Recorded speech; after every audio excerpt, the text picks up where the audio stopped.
ధనదాదేవి స్తోత్రం. నమః సర్వసర్వరూపే చ నమః కళ్యాణదాయిని మహాసంపత్ప్రదే దేవి ధనదాయై నమోస్తుతే. మహాభోగప్రదే దేవి మహాకామప్రపూరితే సుఖమోక్షప్రదే దేవి ధనదాయై నమోస్తుతే. బ్రహ్మరూపే సదానందే సదానందస్వరూపిణి ధృతసిద్ధిప్రదే దేవి ధనదాయై నమోస్తుతే. ఉద్యత్సూర్యప్రకాశాభే ఉద్యదాదిత్యమండలే శివతత్వప్రదే దేవి ధనదాయై నమోస్తుతే.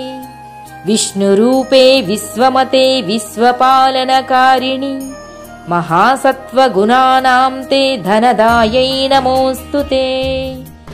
శివరూపే శివానందే కారణానంద విగ్రహే విశ్వసంహారరూపే చ ధనదాయై నమోస్తుతే. పంచతత్వస్వరూపే చ పంచాచాసరసదరితే సాధకాభీష్టదే దేవి ధనదాయై నమోస్తుతే. పార్వతికి శివునిచే చెప్పబడిన ఈ స్తోత్రం సర్వ కార్యాభివృద్ధి ప్రదము.